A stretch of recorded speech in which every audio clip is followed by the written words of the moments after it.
दोस्तों बड़ी खबर निकलकर सामने आ रही है मध्य प्रदेश से। जी हाँ दोस्तों, मध्य प्रदेश में प्रियंका गांधी ने की आज एक जनसभा को संबोधित, जिसमें भारी तादाद में लोग आए सुनने। तो क्या कुछ कहा प्रियंका गांधी ने, देखिए हमारी इस वीडियो में। सबसे पहले तो मेरी बहनें, आपका इस सभा में बहुत बहुत स्वागत। मैं जानती हूँ दूर से आई हैं, गर्मी भी है, तो आपने खूब कष्ट किया मेरी बातों को सुनने के लिए। इसके लिए मैं आपको धन्यवाद देती हूँ और आपका यहाँ स्वागत करती हूँ। भाइयों, आप सबका भी इस सभा में बहुत बहुत स्वागत। श्री कमलनाथ जी, श्री सुरजेवाला जी, श्री सुरेश पचौरी जी, डॉक्टर गोविंद सिंह जी, अरुण यादव जी, ओमकार सिंह मार्कम जी, श्री कमलेश्वर पटेल जी, श्री नीलांशु चतुर्वेदी जी, श्री नारायण पट्टा जी, अशोक मस्कोले जी, राकेश तिवारी जी, हीना कानवरे जी, श्री जयवर्धन सिंह जी, आप सबका भी और सभी नेतागण, सभी कार्यकर्तागण, सभी कांग्रेस के पदाधिकारीगण का इस सभा में बहुत बहुत स्वागत। एक बार मेरे साथ बोलिए, हर हर नर्मदे, जय बड़ा देव जी, जय सेवा और जय जोहार।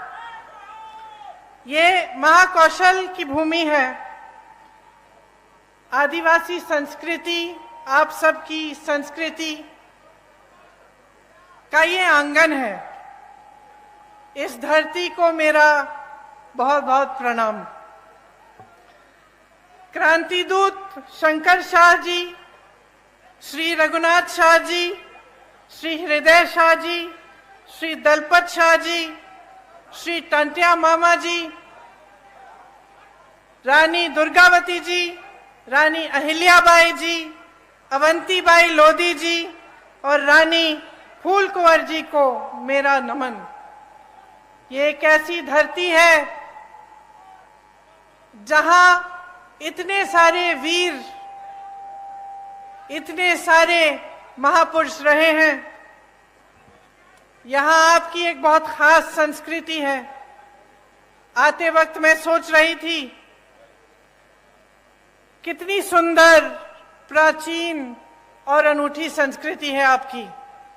मुझे याद है मेरी दादी जी इंदिरा जी कहती थी कि दुनिया से सबसे बढ़िया संस्कृति है, क्योंकि इसमें आपको प्रकृति से प्रेम सिखाया जाता है, आपको प्रकृति की सुरक्षा करना सिखाया जाता है, प्रकृति की पूजा करना सिखाया जाता है और प्रकृति पर निर्भर आप एक सादा जीवन जीते हैं।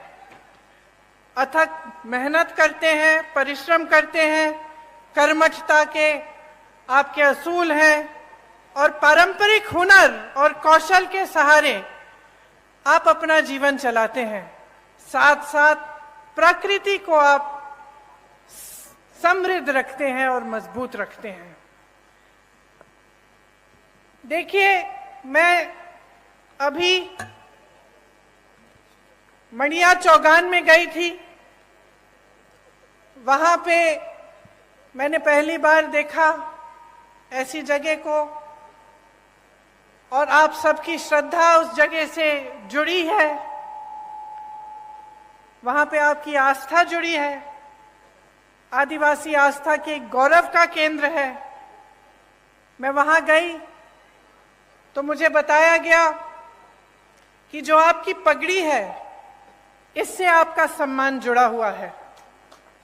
मुझे बताया गया कि अगर कोई ऐसी बात होती है, मान लो किसी से ऋण ले लिया, चुका नहीं पा रहे हैं, तो आप पगड़ी रख के जाते हैं।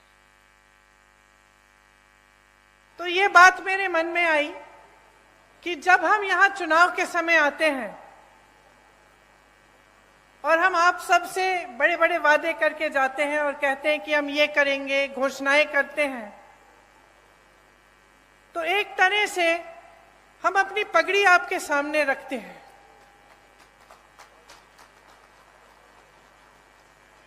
हम ये बात कर रहे हैं कि अगर हम ये नहीं पूरा करेंगे जो हम बातें यहाँ पे आपके सामने हम कर रहे हैं, तो हमारा सम्मान जाएगा। तो आज इसी भावना से मैं आपके सामने खड़ी हूं। आपने, कई वक्ताओं ने इंदिरा जी की बात की। इंदिरा जी मेरी दादी तो थी, लेकिन जैसे आपने कहा, आपने उनको इंदिरा माता कहा। शायद जो बुजुर्ग हैं उनको याद भी होगा उनके बारे में। तो आप सब अगर आज यहां मेरी बातों को सुनने आए हैं तो उसमें ये बात भी है कि मैं उनकी पोती हूं, मेरी शक्ल थोड़ी बहुत उनसे मिलती जुलती है, तो मुझे देखने के लिए आप आए हैं, मैं जानती हूं।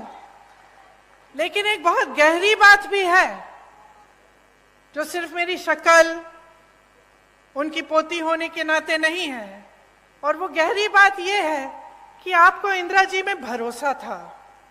भरोसा इसलिए था क्योंकि इंदिरा जी ने आपके लिए काम करके दिखाया। आप उनको माता कहते थे तो इसलिए कहते थे कि आपकी श्रद्धा उनसे भी जुड़ी हुई थी। और मेरे लिए ये एक बहुत बड़ी जिम्मेदारी है, एक बहुत बड़ी जिम्मेदारी है कि आज मैं यहाँ आपके सामने खड़ी हूँ। आपने मेरी दादी जी को माता जी माना, और मैं यहाँ खड़े होकर आपके सामने कुछ बातें कर रही हूँ, तो ये मेरी जिम्मेदारी बनती है कि मैं जो बात कहूँ आपसे वो सच बात हो, वो सही बात हो, और वो आपके लिए ही बात हो, जो आपको आगे बढ़ा पाए, और जो काम इंदिरा जी ने शुरू किया था उसको आगे बढ़ाने वाली बात हो। आपको याद होगा कि इंदिरा जी ने आपको पट्टे दिलवाए थे, याद है कि नहीं? याद है। किस भावना से दिलवाए? इसी भावना से दिलवाए कि ये आपकी जमीन है, ये आपका सम्मान है, ये आपसे जुड़ी हुई बातें हैं, और आपको पूरी तरह से की शक्ति आपके हाथों में मिलनी चाहिए। कांग्रेस पार्टी की यही परंपरा रही है, यही असूल रहे हैं, और हम चाहते हैं कि जो संपत्ति है देश की, प्रदेश की, आपके जिले की, ये संपत्ति आपके हाथों में जाए। हम चाहते हैं कि आप मजबूत बने, आपकी शक्ति आपको मिले। और जब आप यहाँ पे चुनाव के बारे में बातें सुनने आते हैं, मेरी भी, अनेक अलग अलग पार्टियों के नेताओं की, तो आप हमेशा एक बात को अपने ध्यान में रखिए कि क्या ये लोग आपकी शक्ति आपके हाथों में देंगे कि नहीं देंगे। अब कांग्रेस की जो परंपरा रही है उसको आप देखिए। आपके लिए वन अधिकार का कानून लाया गया ताकि वन पर सबसे पहले आपका अधिकार बने, क्योंकि यही आपकी मूल संस्कृति रही है और एक तरह से मनुष्यता की मूल संस्कृति रही है। तो इसको बचाने के लिए और मजबूत पर करने के लिए आपको वन का अधिकार दिया गया था। जो भी नेता यहाँ आता है, मैं जानती हूँ ये 3 शब्द बोल के जरूर जाता होगा, जल, जंगल और जमीन, है कि नहीं? बोलते हैं ना।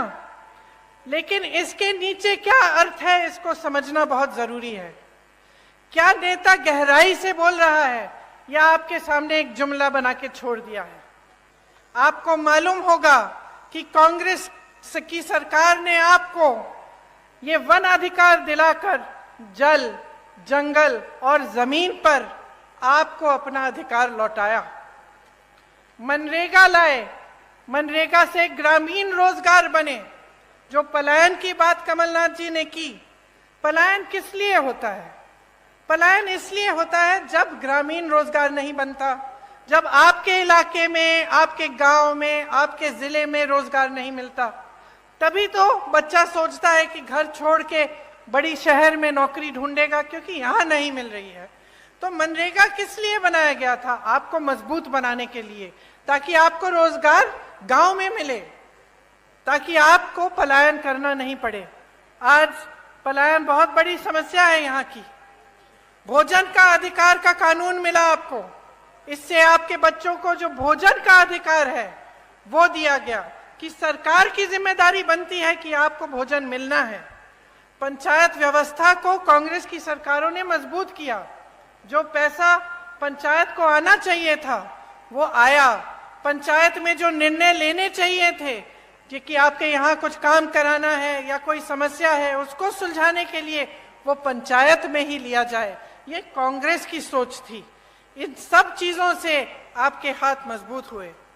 अब आप अगर देखें तो जितने भी अधिकार कांग्रेस ने आपको दिए और जो जो काम आपकी मजबूती के लिए किए, जब भाजपा आई तो एक एक करके ये अधिकार आपसे छीने गए। आज सरपंचों को के अधिकार में कटौती है, आप सब जानते होंगे। मनरेगा को लागू ही नहीं किया, पलायन और बढ़ गया है क्योंकि गांव में रोजगार नहीं मिल रहा है, आपकी जमीनें छीनी जा रही हैं, आपको उपज के सही दाम नहीं मिलते, आप विरोध करते हैं, प्रदर्शन करते हैं तो आपके ऊपर गोलियां बरसाई जाती हैं। वन का अधिकार ही खत्म कर दिया। कमलनाथ जी ने आपको पट्टे दिए थे, आपको याद होगा उस 15 महीनों के सरकार में उन्होंने आपको पट्टे दिलवाए और ये काम भी इन्होंने रोक दिया है भाजपा ने। तो देखिए आपका जो समाज है, मेरी बहनें बैठी हुई हैं, आपका जो समाज है इसके साथ बहुत अत्याचार हुआ है। आपने देखे होंगे इतने सारे जो वीडियो वायरल हुए हैं, देश में प्रदेश में सबसे ज्यादा बच्चियों को यहीं पे मध्य प्रदेश में यहीं पे गायब हो रही हैं, सबसे ज्यादा बच्चियां, 1.5 लाख बच्चियां और महिलाएं गायब हो गई हैं इनके राज्य में। हर रोज 17 बलात्कार होते हैं। आप सोचिए बहनें, हर रोज जब आपकी बच्चियां बाहर निकलती हैं आपको डर लगता होगा कि आएंगी वापस कि नहीं, या कुछ हो तो नहीं जाएगा। ये सरकार चल रही है। उज्जैन की घटना तो आपने देखी ही है। और आदिवासी जनों पर, आप पर जो अत्याचार बरसाए जा रहे हैं उनका अब कोई मुकाबला नहीं है। पूरे देश में मध्य प्रदेश उनमें नंबर 1 हो गया है। तो देखिए यहाँ की जो परिस्थितियां हैं वो मुश्किल होती चली जा रही हैं। आपको रोजगार नहीं मिल रहा है, आपको वन पर अधिकार नहीं मिल रहे हैं, यहाँ पे अत्याचार बढ़ रहे हैं, तो पलायन तो होगा ही ना। ये देखकर इतना दुख होता है कि ऐसे बड़े बड़े शहीदों की धरती पर यहाँ से लोग छोड़ के जा रहे हैं रोजगार लेने के लिए, और यहाँ पर रोजगार आपके लिए पैदा नहीं कर रहे हैं। 18 सालों से भाजपा की सरकार है, रोजगार के मौके नहीं बने, सिर्फ लूट में व्यस्त रहे हैं ये लोग। जिस तरफ आप देखें वहां घोटाला ही घोटाला, और जब चुनाव आता है आपका ध्यान भटकाया जाता है, धर्म की बातें हो जाती हैं और इधर उधर की बातें होती हैं जिससे आपके जज्बात जुड़े होते हैं। तो बहनों, आपको बहुत सतर्क रहना पड़ेगा, आपको समझना पड़ेगा कि इधर उधर की बातों से सिर्फ आपका ध्यान भटकाया जाता है। और सबसे जरूरी बात यह है कि यहाँ पर महंगाई कैसे कम होगी, आपके लिए रोजगार कैसे बनेगा, आपकी संस्कृति का बचाव कैसे होगा, और आप यहाँ पर विकास कैसे आएगा ताकि आप यहाँ पे आगे बढ़ पाएंगे। यहाँ पे तेंदुपत्ता के बहुत सारे मजदूर हैं, आप जानते ही हैं, मुझसे अच्छी तरह जानते हैं कि कितना शोषण हो रहा है। तेंदुपत्ता चुनने का काम करने वाले भाई बहन दिन भर काम करते हैं, सुबह निकलते हैं, शाम तक सूरज के ढलने तक तेंदुपत्ते को चुनते हैं, बहुत मेहनत करते हैं, एक एक पत्ती की गड्डी बनाते हैं, फिर उसे ले जाकर बेचते हैं। महिलाएं पत्ता बेचने जाती हैं और देर रात तक नहीं लौटती, लेकिन इन्हें क्या सही दाम मिल रहा है तेंदुपत्ता का? आप बताइए। तेंदुपत्ता बोनस में भी भ्रष्टाचार किया हुआ है, अभी तक नहीं मिला। किस किस को मिला है बोनस? तो मिलेगा कैसे जब भ्रष्टाचार किया है इसमें?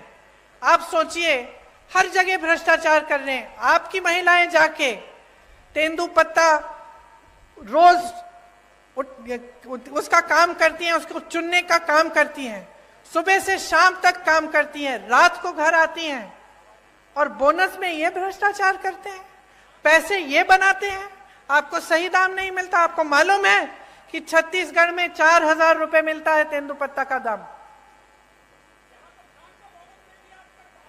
यहाँ को धान का बोनस नहीं दिया। छत्तीसगढ़ में जहां कांग्रेस की सरकार है वहां सबसे ज्यादा धान का दाम मिल रहा है पूरे देश भर में। ये काम कर रही है कांग्रेस की सरकार। ये तेंदुपत्ते पर बोनस देने का काम किसने शुरू किया था आपको मालूम है? इंदिरा माता ने किया था शुरू। उन्होंने शुरू किया था।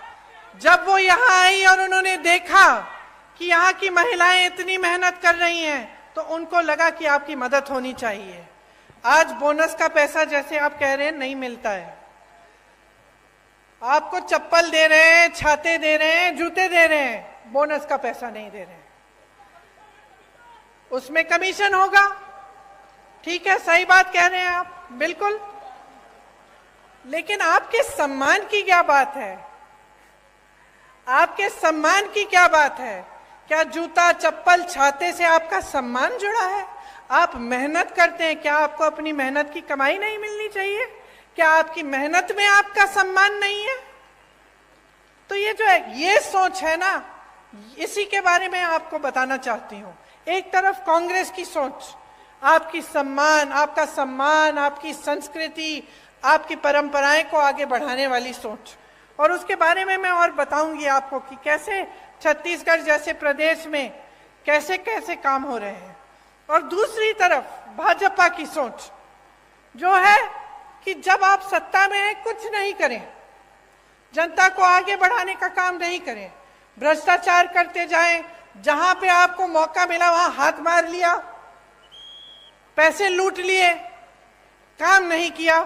चुनाव आने का समय आया, 18 साल से जो आपने काम नहीं किया वो चुनाव के 18 दिन पहले आप शुरू कर लेते हैं। ये घोषणा करेंगे महिलाओं के लिए, आदिवासी जनों के लिए घोषणा करेंगे, कोई और घोषणा कर देंगे बच्चों के लिए, युवाओं के लिए। लेकिन जब आप 18 साल से आपकी सरकार है, जब आप सत्ता में हैं और आप थे, तो आपने क्यों नहीं किया ये काम? ये मैं पूछना चाहती हूँ।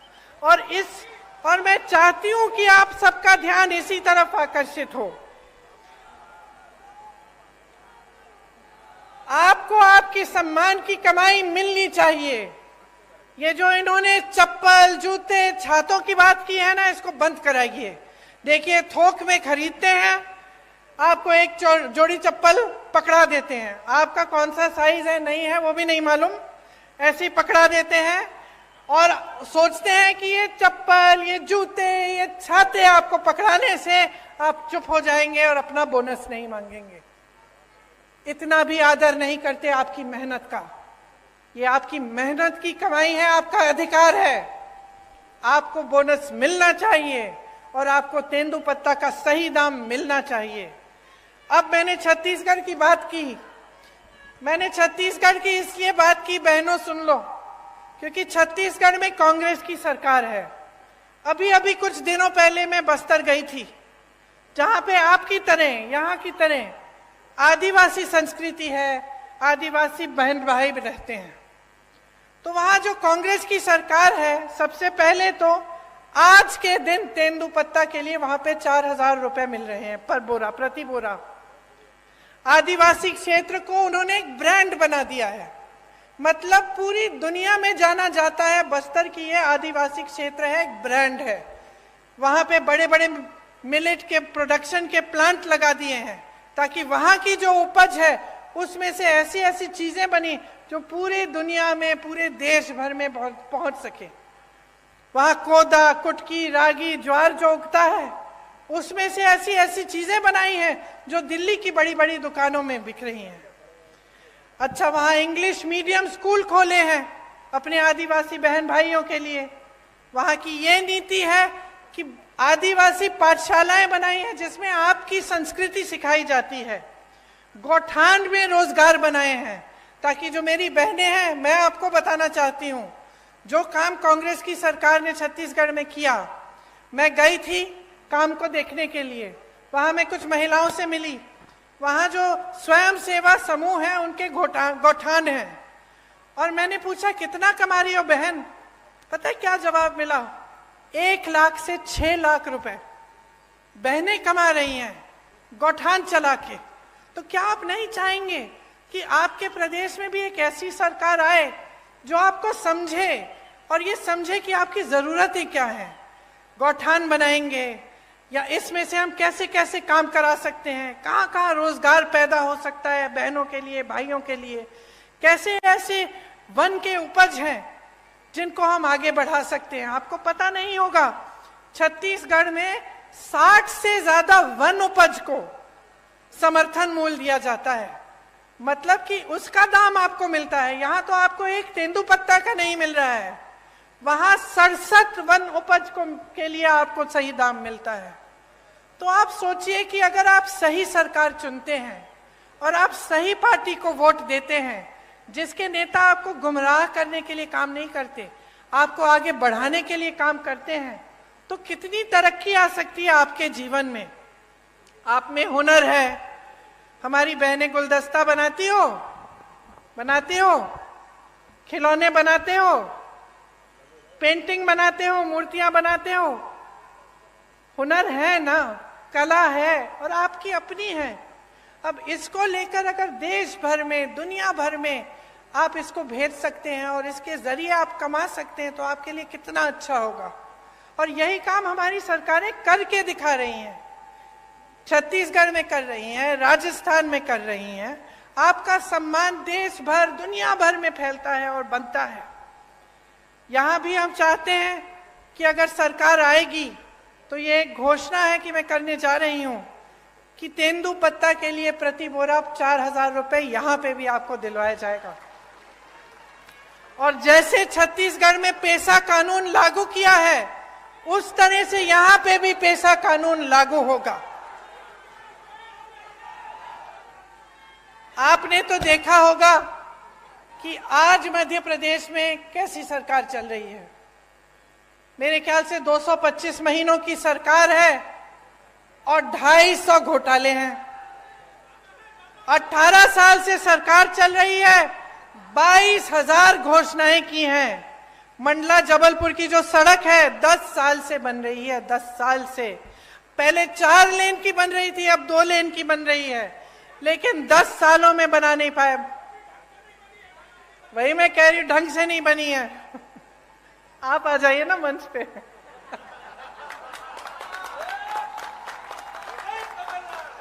मुझे बताते रहिए। यहाँ की सड़क की तो ये स्थिति है कि गडकरी जी जो मंत्री हैं, जो सड़क बनवाते हैं, उनको आकर माफी मांगनी पड़ी आपके सामने। ये बात है, आप सोचिए। इतने सारे घोटाले, बच्चों के पोषण में घोटाला, मिड डे मील में घोटाला, सर्व शिक्षा अभियान में घोटाला, स्कॉलरशिप में घोटाला, भर्ती परीक्षाओं में घोटाला। तो बच्चों का भविष्य क्या है? आप बताइए बहन, आप ऐसे कर रही हैं, क्या भविष्य है? आप अपनी बच्चों के लिए मेहनत करती हैं कि नहीं? मेहनत करती हैं, मेहनत से उनका पालन पोषण करती हैं।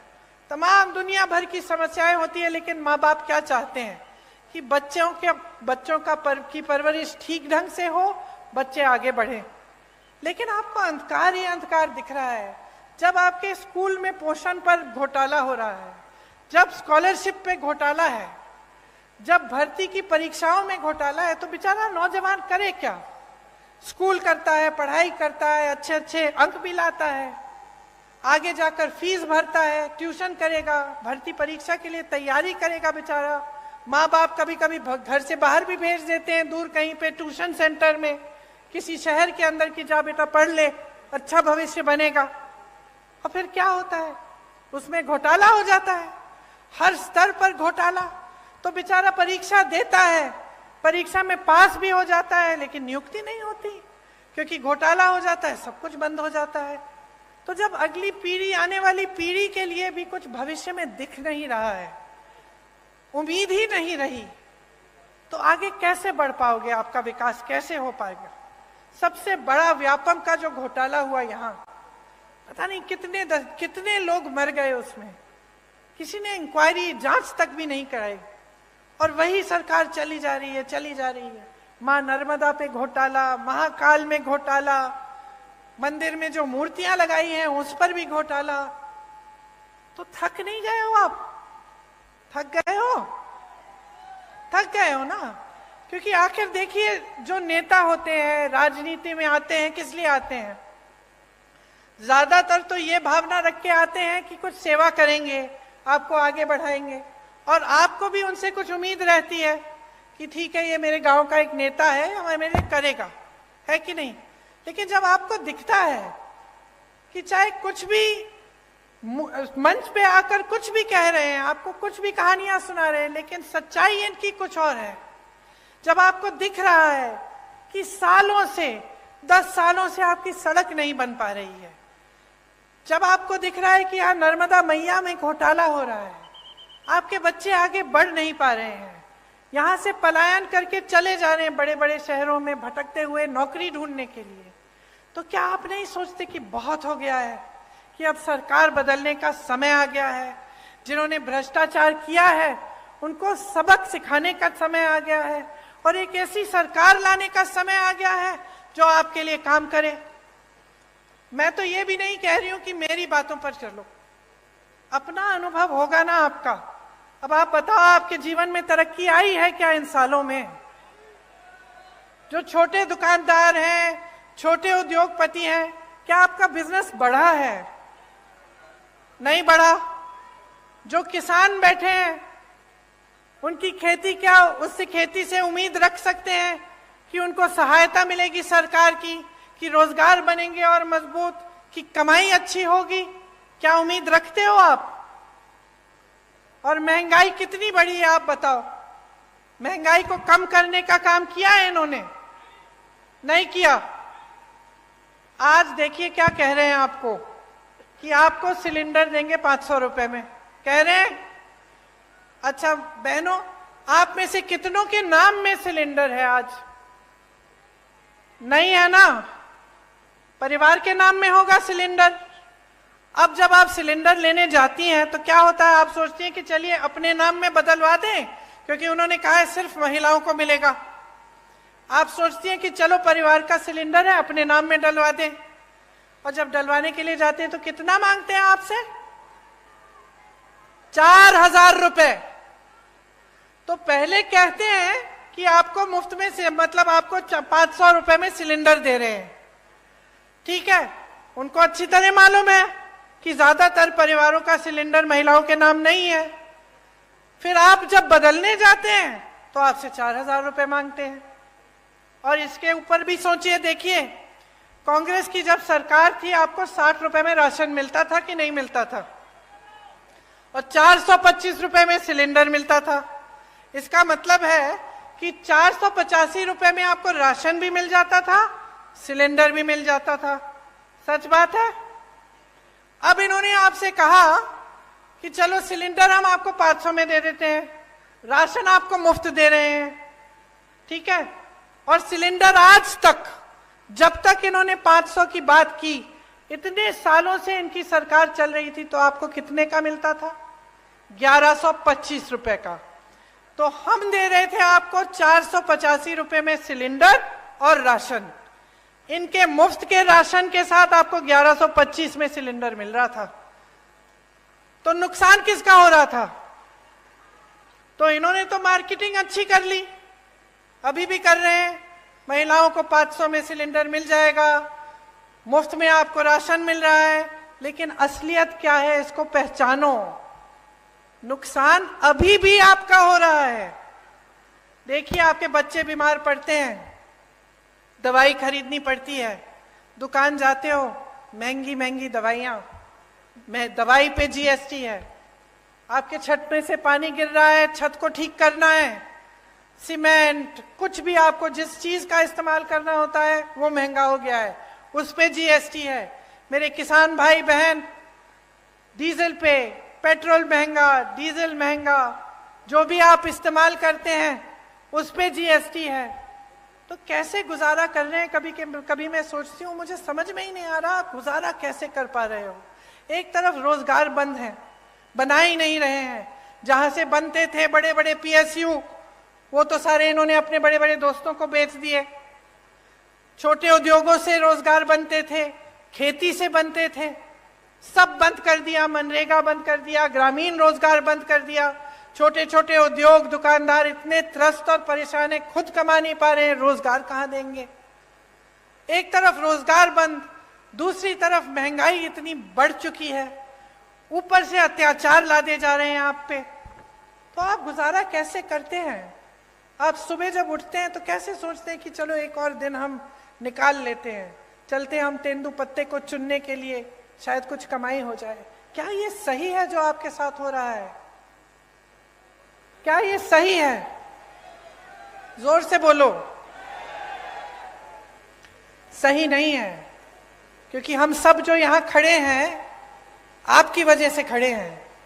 जितने भी नेता हैं हमारी पार्टी के हों, किसी और पार्टी के हों, उनको बनाने वाले आप हैं।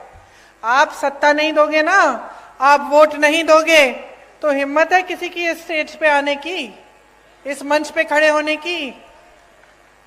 तो शक्ति किसकी है? जोर से बोलो, शक्ति किसकी है? वोट किसका है? तो इस्तेमाल करो इस शक्ति को,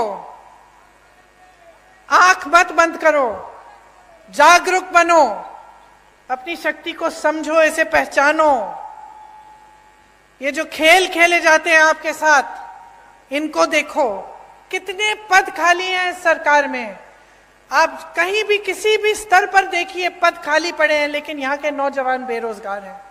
क्यों? पद पड़े में पद दो, भरो उनको। नहीं, आप भर्ती के घोटाले करते हैं, भरना नहीं चाहते। आप स्वास्थ्य की व्यवस्था में देखिए, 70,000 शिक्षकों के पद खाली हैं। स्वास्थ्य व्यवस्था में हर स्तर पर 90% से ज्यादा पद खाली हैं। ये मंडला में आपका अस्पताल नहीं है आज तक। 18 सालों से सरकार है, आपको दूर दूर जाना पड़ता है जब आप बीमार पड़ते हैं। क्यों? ये सरकार तो आपने बनाई है।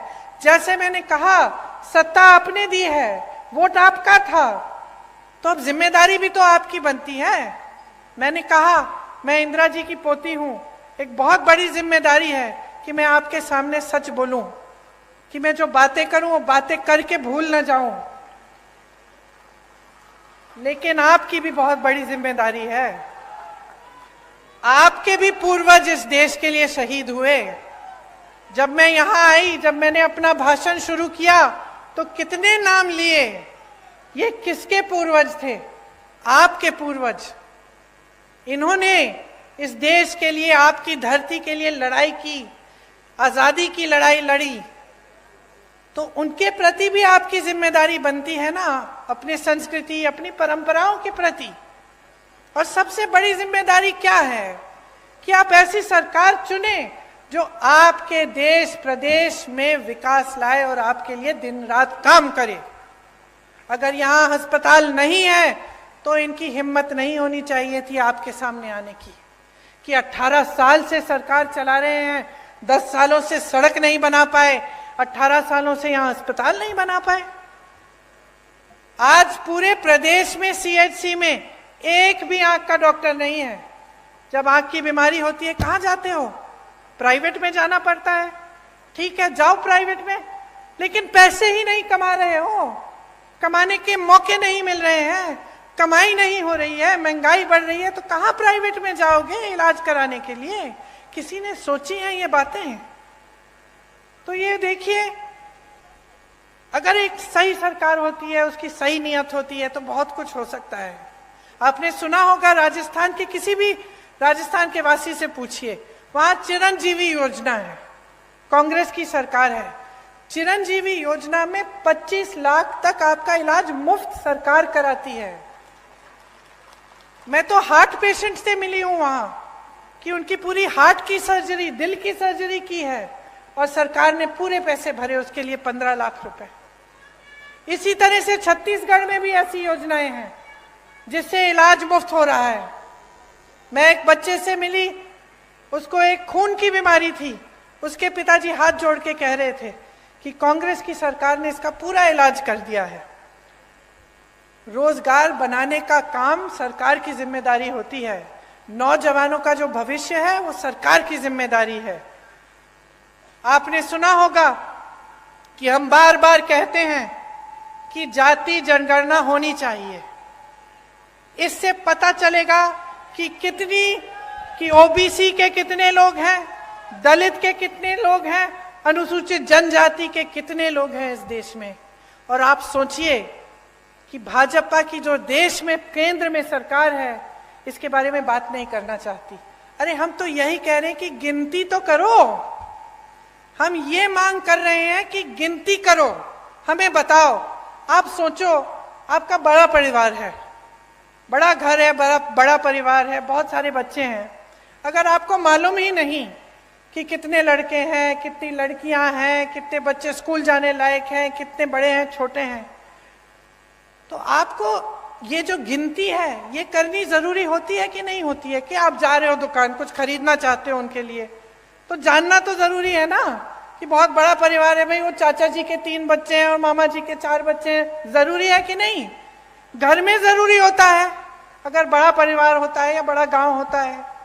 अब हम कह रहे हैं देश में गिनती करो, हमें बताओ पिछड़ी जाति के कितने हैं, अनुसूचित जाति के कितने हैं, दलित कितने हैं, अनुसूचित जनजाति के कितने हैं। गिनती करो, तभी हमें पता चलेगा कि इनके साथ सही न्याय हो रहा है कि नहीं हो रहा है। क्योंकि आज न्याय नहीं हो रहा है। बिहार में ये गिनती की गई जिसे जनगणना कहते हैं, क्या पता चला? 84% लोग ओबीसी, दलित और अनुसूचित जनजाति के हैं, ये पता चला। अब जब देखा कि पद कितने कितने लोगों के पास है, बड़े बड़े पद, चाहे अधिकारी हो चाहे किसी भी क्षेत्र में हो, तो पता चला कि कहीं नहीं है। जिन लोगों की आबादी ज्यादा है उनको पद नहीं मिल रहे हैं, उनको मौके नहीं मिल रहे हैं। तो जब हम कहते हैं कि जाति जनगणना करो, हम सिर्फ ये कह रहे हैं कि भाई गिनती करो ताकि न्याय हो सके, ताकि जितने ओबीसी हैं उनको न्याय मिल सके, जितने अनुसूचित जनजाति के लोग हैं उनको न्याय मिल सके। जब हम नौकरियों की बात करते हैं, रोजगार की बात करते हैं, आरक्षण की बात करते हैं, तो ये सब हो सके। लेकिन ये सरकार इतना भी नहीं करना चाहती। ये इतना भी नहीं करना चाहते। कहते हैं कि हम ये कह रहे हैं क्योंकि हम जनता और समाज को बांटना चाहते हैं, इसलिए। लेकिन हम इसलिए कह रहे हैं क्योंकि हम न्याय दिलवाना चाहते हैं, और ये इसलिए नहीं कर रहे हैं क्योंकि ये न्याय नहीं दिलवाना चाहते हैं। आज किसान परेशान है, यहाँ के मेरी आदिवासी बहन भाई परेशान हैं, नौजवान परेशान हैं। तो आप सोच समझ के अपना वोट डालिए, क्योंकि इस वोट से आपके अगले 5 साल तय होंगे। आपके बच्चों का भविष्य क्या होने वाला है वो तय होगा। 1.5 साल में कांग्रेस पार्टी ने यहां कितने काम किए? 15 महीनों में 27 लाख किसानों का कर्ज माफ किया, सामाजिक सुरक्षा का पेंशन 600 रुपए किया, 1 करोड़ परिवारों को 100 रुपए में 100 यूनिट की बिजली दिलवाई, 1000 गौशालाएं बनाई, 12,000 बर्तन बैंक बनाए, ओबीसी आरक्षण को 14% से 27% तक बढ़ाया। कांग्रेस की सरकार आपके लिए काम करके दिखाती है। आज भी आपके सामने कुछ गारंटी लाई है, इनके बारे में मैं 2 मिनट के लिए आपको बताती हूं, उसके बाद आप जा सकते हैं घर। कष्ट हो रहा है, शायद धूप भी है। देखिए, जैसे किसान को कर्ज माफ करने का काम हमने शुरू किया था, उसको हम फिर से शुरू करेंगे। तो किसानों का कर्ज माफ करेंगे। 100 रुपए में जैसे 100 यूनिट बिजली आपको पहले दिलवाई थी, वो फिर से दिलवाएंगे। 200 यूनिट की बिजली हाफ की जाएगी, बिल हाफ की जाएगी, मतलब उसकी बिल आधी आएगी। पुराना पेंशन लागू होगा। जितने भी अधिकारी हैं, सरकारी जो रोजगार होता है उसका महत्व यही होता है कि जब वो रोजगार मिलता है, वो नौकरी मिलती है, तो हमें लगता है कि चलो ठीक है, रिटायर होने के बाद भी कुछ आते रहेगा, हम सही सलामत सुरक्षित रहेंगे। आज वो भी छीना गया है आपसे। तो जहां जहां कांग्रेस सरकार में है, अभी भी ओपीएस लागू है, और हम चाहते हैं कि प्रदेश में, मध्य प्रदेश में भी लागू होगा। गैस के सिलेंडर के लिए जैसे हमने पहले कहा आपको 500 रुपए में आपको सिलेंडर मिलेगा। महिलाओं को 1500 रुपए प्रति माह दिया जाएगा, आपके खातों में आएगा बहनें। 5 हॉर्स पावर की सिंचाई की बिजली किसानों को मुफ्त मिलेगी। ओबीसी का आरक्षण 27% तक रहेगा और जाति जनगणना जिसकी बात मैंने की, वो गिनती जिससे आपको आगे जाकर न्याय मिल पाए, वो हम मध्य प्रदेश में करेंगे। जहां भी 50% से अधिक आदिवासी आबादी है, वहां 6ठी अनुसूची डाली जाएगी।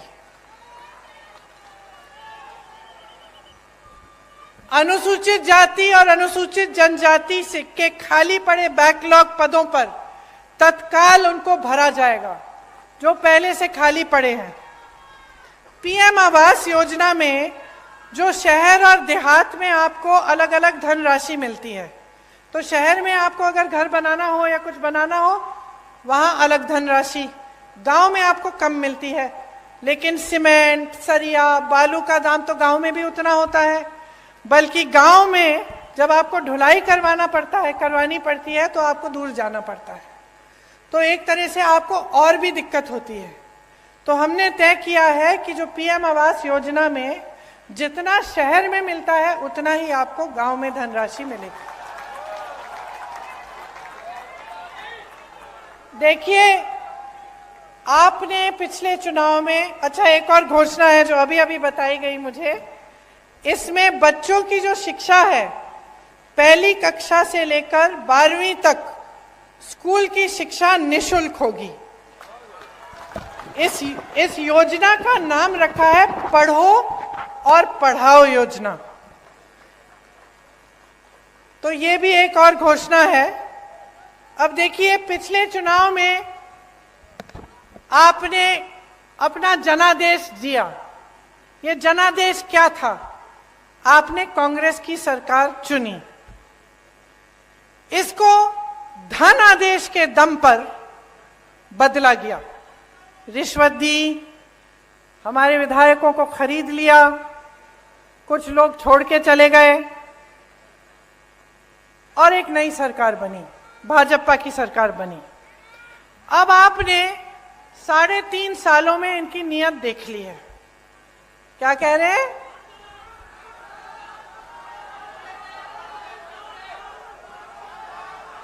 सुनाई नहीं दे रहा ठीक से, मुझे बताइए। हाँ जी, कमलनाथ जी आइए।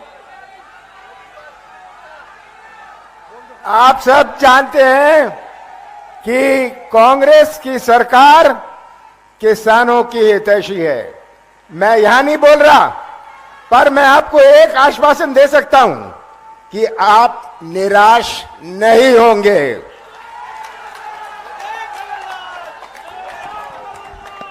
तो देखिए, सीधी सीधी बात है, अपनी सच्चाई को समझो। जो आपकी असलियत है, जो आप जी रहे हो, उसको देखो। सुबह से शाम तक काम करते हो, मेहनत करते हो, क्या रोजगार नहीं मिल रहा है, महंगाई है, परेशान हो, जीवन में क्या तरक्की आई है, नहीं आई है, इन सबको देखते हुए अपना वोट दो। जो नेता है आपके सामने, उसकी नीयत समझो। जो पार्टी घोषणा कर रही है, उसका रिकॉर्ड देखो। अच्छा, ये घोषणा कर रहे हैं, इनके दूसरे प्रदेशों में देखो क्या हो रहा है। मैं कह रही हूं, अगर यहाँ पे 4000 रुपए मिलेगा तेंदुपत्ता के लिए, तो देखो छत्तीसगढ़ में मिल रहा है। अगर धान की कीमत बढ़ाई जाएगी, तो देखो छत्तीसगढ़ में सबसे ज्यादा आज मिल रही है पूरे देश में। तो ये सब बातें देखिए, मेरा मानना है कि जनता से ज्यादा किसी में विवेक नहीं है, मेरा मानना है। और मैं, कोई कुछ भी कह ले, मैं जानती हूं कि आप में विवेक है, सबसे ज्यादा अनुभव है, और आप सच्चाई को अच्छी तरह से पहचानते हैं। अगर आज तक मेरी दादी इंदिरा जी को आप याद करते हैं, उनको माता कहते हैं, कि इसलिए क्योंकि आपने सच्चाई को पहचाना, आपने सही नियत को पहचाना। जो आपके लिए दिन रात काम करने के लिए तैयार था, उसको आपने देखा, आपने उन्हें आगे बढ़ाया, उन्होंने आपको आगे बढ़ाया। यही रिश्ता होना चाहिए नेता और जनता में, आप में और हम में। तो इसलिए आज यहां खड़े होकर मैं वोट नहीं, आपकी जागरूकता मांगती हूं आपसे। जागरूक बनो। अगर आप जागरूक बनोगे तो खुद समझ में आ जाएगा कि जिस दिन मध्य प्रदेश में कांग्रेस की सरकार आएगी उस दिन से आपके लिए काम सही मायने में शुरू होगा और आपकी प्रगति होगी। इसीलिए चुनाव के दिन मेरी बातों को भूलना मत, अच्छी तरह से याद रखना। ये जो घोषणाएं हम कर रहे हैं, ये हम ऐसे नहीं कर रहे हैं, हमने प्रदेशों में करके दिखाया है। हमारा रिकॉर्ड देखिए, हमारी नियत को पहचानिए और खूब जोर से कांग्रेस पार्टी को वोट दीजिए, भारी से भारी बहुमत से जिताइए, ताकि एक ऐसी सरकार बने जिस पर आपको गर्व हो। I said 1 to 12. 1 to 12, 1 to 8, they are giving them 500 rupees. अच्छा। 500 rupees हर साल। Come on, you say. No, you have to. अच्छा, यहाँ एक और घोषणा है कि कांग्रेस सरकार में जो ये पढ़ो और पढ़ाओ योजना है, इसके तहत कक्षा 1 से कक्षा 8 तक बच्चों को हर साल 500 रुपए दिए जाएंगे। कक्षा 9 से 10 तक 1000 रुपए दिए जाएंगे हर महीने। तो यहाँ तो हर साल लिखा है, मैं सोच ही रही थी कि भाई क्या हर साल, हर महीने यहाँ लिखा है। ये 500 रुपए हर महीने मिलेंगे। 9 से 10 तक हर बच्चे को हर महीने 1000 रुपए मिलेंगे और 11 से 12 कक्षा में हर बच्चे को 1500 रुपए हर महीने मिलेंगे।